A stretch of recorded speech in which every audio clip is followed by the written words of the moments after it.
morning everyone. How are you? Hope you're fine and safe. Welcome you all to the online science class. It's me, your science teacher Ramya ma'am. Today I'm going to discuss with you our fourth chemistry chapter, materials, metals and non-metals. Shall we begin the class? Okay. Most of the materials around us are made up of metals and non-metals. Example, gold, silver, platinum, etc. are made up of metals. The bench, the paper, pen, desk, etc. are made up of non-metals. Let me ask you one thing. All of us are very much fond of ornaments. Am I right? Yes. If you ask me, I am very much interested to wear the ornaments like earrings, chain, bangles, etc. Do you know how the workers are making these different and variety designs available in the shops? Which property of the metal is used to make these ornaments? We are going to discuss all these questions in today's class.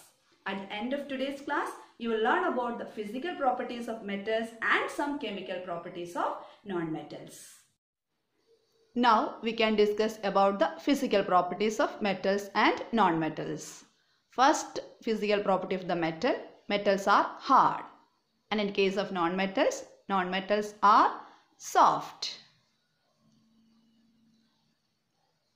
lustrous, dull, malleable, not malleable, ductile, not ductile, sonorous, not sonorous, good conductors of heat and electricity, poor conductors of heat and electricity. Now we can discuss about the physical properties of metals and non-metals.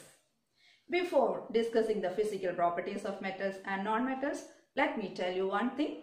Most of the metals exist in their solid state and non-metals exist in the gaseous state.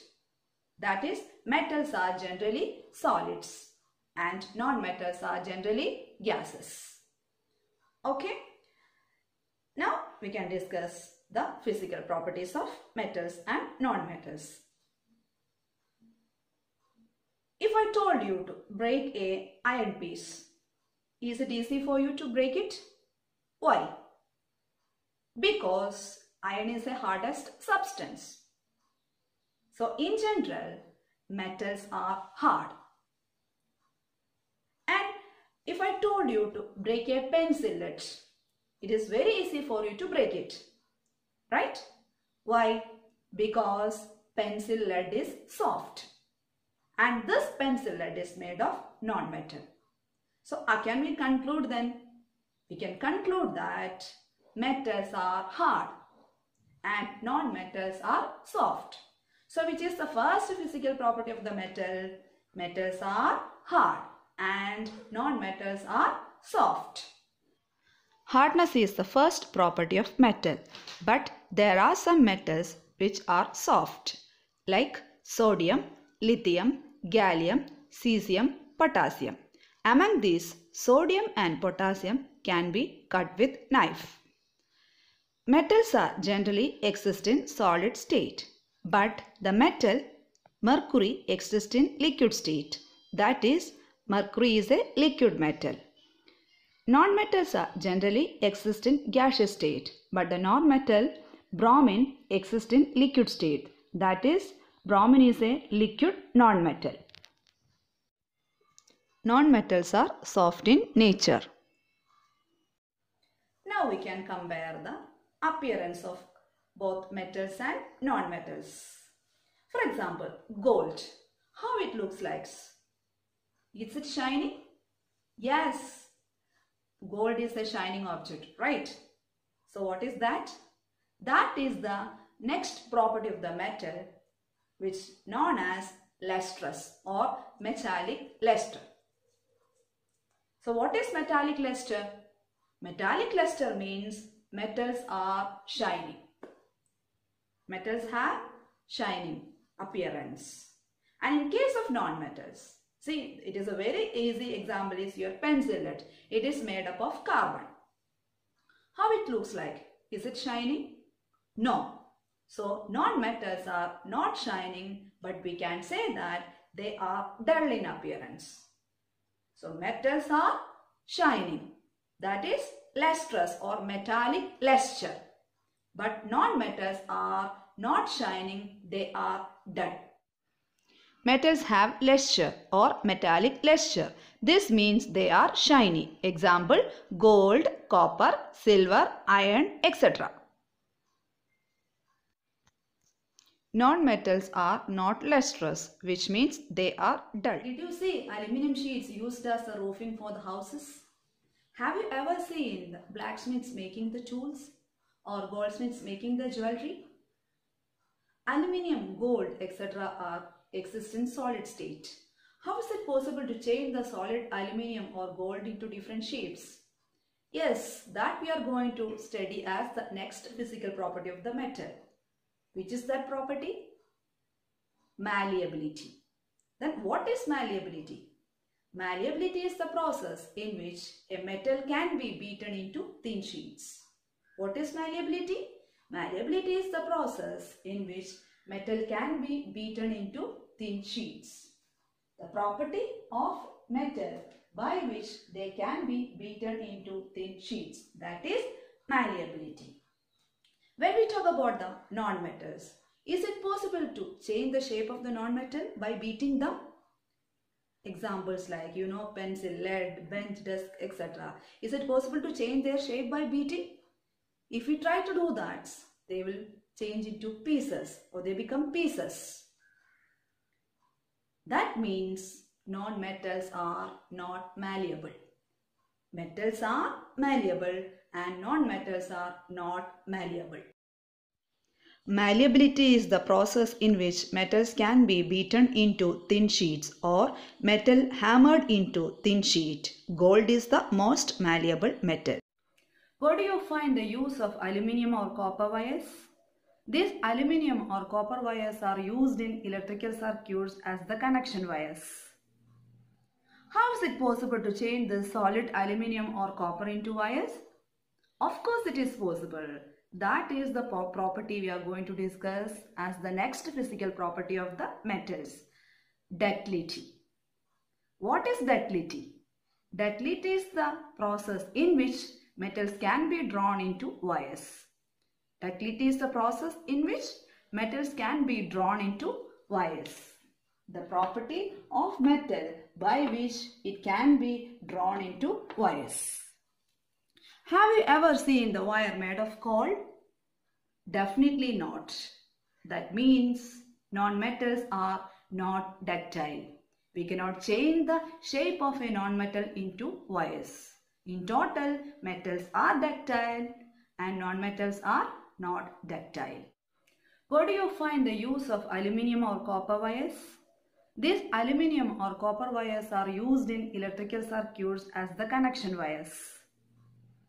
How is it possible to change the solid aluminium or copper into wires? Of course it is possible. That is the property we are going to discuss as the next physical property of the metals. Ductility. What is ductility?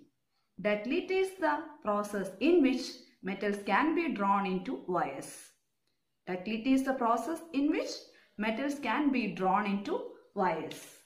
The property of metal by which it can be drawn into wires.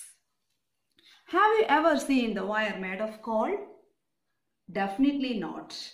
That means non-metals are not ductile.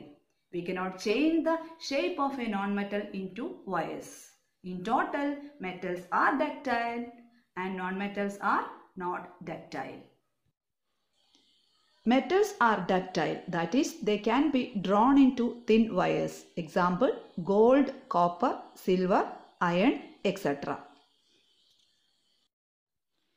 Non-metals are not ductile because we cannot change the shape of the non-metal into wires. If we try to do that, it crumbles. Are you missing the ringing sound of the school bells? I know you're missing it. And you just think about that, iron ring in a school, and how was that sound produced from the, iron ring? It was ringing, no? Yes, that is the next property of the metal, sonorous. Metal produces ringing sound when struck on it. That means Metal produces ringing sound when we touch on it. That is sonorous. Metals are sonorous. Metal produce a metallic sound when they are striken. Metal produces ringing sound when strike on it. That is sonorous. Metals are sonorous, which means when you hit a metal, it makes ringing sound. Non-metals are not sonorous. They aren't sonorous. Now, I am going to teach you the last physical property of metal, conductors of heat and electricity. Okay, you can see two figures on the board. Right, you can see two open circuits on the board. Okay, now I am going to put a dot on it. Right, now the circuits become closed. Okay, we studied two circuits, open circuits and closed circuit. In which circuit there is glowing of bulb? In closed circuit. Why? Through the closed circuits, electricity flows through it. Right? My questions to you that in which circuit you can see glowing of bulb? In this circuit or in this circuit? Definitely you can see the glowing of bulb in the first circuit, because in the first circuit it is iron and in second circuit it's plastic. Iron is a good conductor of electricity, so iron takes electricity through the circuit, but plastic is a poor conductor of electricity, so there is no glowing of bulbs. You can see the bulb glows in the first figure. Right? So in this activity, what you can understand through this activity, you can understand that metals are good conductors of electricity and non-metals are bad conductors, bad or poor conductors of electricity. Okay. This activity suggests that metals are good conductors of electricity. We are preferring aluminium and copper utensils to cook the food now. Why? Because they are metals. Metals are good conductors of heat. And for frying something, we have to use the frying pans with plastic or wooden handle, no? Why? This plastic or wood protect us from huge heat. If that frying pan made of metals, it is very difficult for us to handle them. So in order to avoid the accidents, they have to cover the handles with the plastic or wood. So as a whole, what you have to understand from this, metals are good conductors of heat and non-metals are poor conductors of heat. The above activity shows that metals are good conductors of heat. The best conductors of heat are silver and copper. Lead and mercury are comparatively poor conductors of heat. Let us compare the physical properties of metals and non-metals. Metals, shiny appearance. Non-metals, dull appearance. Metals, solid at room temperature except mercury. Non-metals, commonly non-metals are gases, but there are some non-metals which exist in liquids or solids at room temperature. Metals, malleable, ductile, sonorous. Non-metals, brittle if solid, which means not malleable, not ductile and not sonorous. High melting and boiling points. Non-metals, low melting and boiling points. Metals, good conductors of heat. Non-metals, poor conductors of heat. Metals, good conductors of electricity. Non-metals, poor conductors of electricity except carbon and graphite. So far we have been discussing about the physical properties of metals and non-metals. Now we will discuss about the chemical properties of metals and non-metals. Here we will discuss about the reactions of metals with elements like oxygen, water, acid and bases. See, what is this term reaction indicates? About the reaction you will study in the higher classes, but for you just think 2 or 3 substances means mixes or combines to get a third one. So that third one is the product. 2 or 3 materials combine and fourth one produces, right? That fourth one is the product. Just mixing and we get another one. Just think like, okay? So here we are going to discuss about the chemical properties of metals and non-metals. Chemical properties of metals and non-metals includes reaction of metals and non-metals with oxygen, water, acid and base. So in short, the chemical properties of metals and non-metals are reaction with oxygen. Reaction of what with oxygen? Reaction of metals or non-metals with oxygen. Reaction with water. Reaction with acids. And reaction with the bases. These are the points we are going to discuss now in detail. First we can discuss about the reactions of metal with the oxygen. Okay. So when metal react with oxygen, they forms metal oxide. When metal react with oxygen, they forms metal oxide. We can discuss some examples. You know that iron react with oxygen from the air and forms iron oxide. See, iron react with oxygen of the air and forms iron oxide. Are you remembering last year's points? When we keep the iron particles outside for a long time, they forms brownish deposit over it. This brownish deposit is iron oxide or rust. Okay, and there is one more equation. When magnesium ribbon burns, that magnesium react with oxygen to form magnesium oxide. Okay, and when the metal react with oxygen, we get metal oxide. Okay, then the metal oxide obtained from the reactions dissolved in water and tested with the blue or red litmus paper, you will see that it turns red litmus to blue. If the solution turns red litmus to blue, which indicates that is basic. That means the metal oxides are basic in nature. What is the nature of metal oxide? Metal oxides are basic in nature. When a metal reacts with oxygen, they forms metal oxide. On testing with the blue litmus paper or red litmus paper, we found that it turns red litmus to blue, which indicates that metal oxides are basic in nature. What is the nature of metal oxides? Metal oxides are basic in nature. When iron react with oxygen, they form iron oxide. The iron oxide formed from the reaction is dissolved in water and tested with the red litmus paper or blue litmus paper. If the red litmus paper turns to blue, which indicates iron oxide is basic in nature, which means metal oxides are basic in nature. Iron oxide is basic in nature. Now we can discuss about the reaction of nonmetals with oxygen. Okay, when a nonmetal reacts with oxygen, they forms nonmetallic oxide.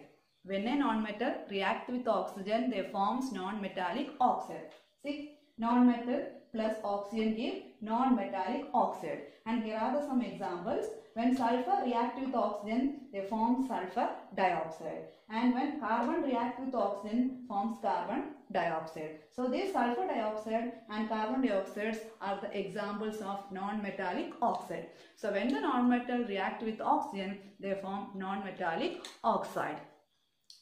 The non-metallic oxide formed from the reaction is dissolved in water, and if we test with the blue litmus paper or red litmus paper, we can see that it turns blue litmus to red. If a solution turns blue litmus to red, it indicates that given solution is acidic. So the thing you have to understand from this is non-metallic oxides are acidic in nature. Why? Because they turns blue litmus to red. Metallic oxides are basic in nature and non-metallic oxides are acidic in nature.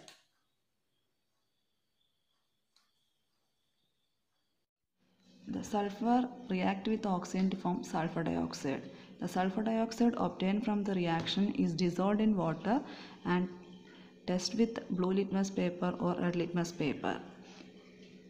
If blue litmus paper turns to red, which indicates sulfur dioxide is a acidic oxide, and also sulfur dioxide is a non-metallic oxide.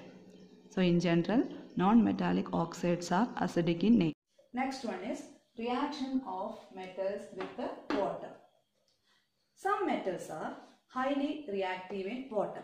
That means some metals shows very fast reaction in water.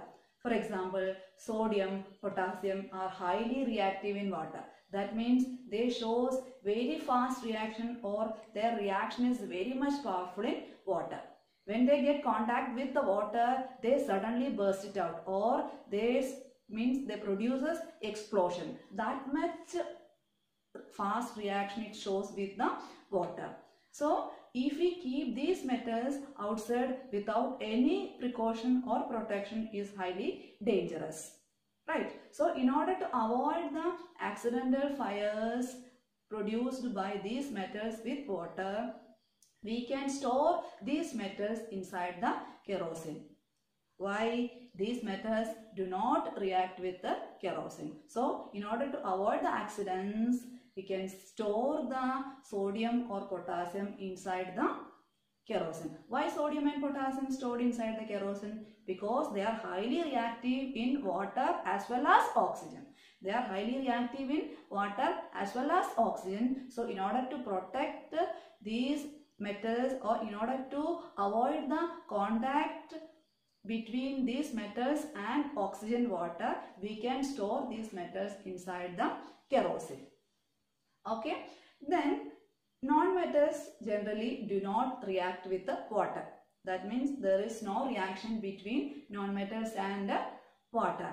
But non-metals are highly reactive in oxygen.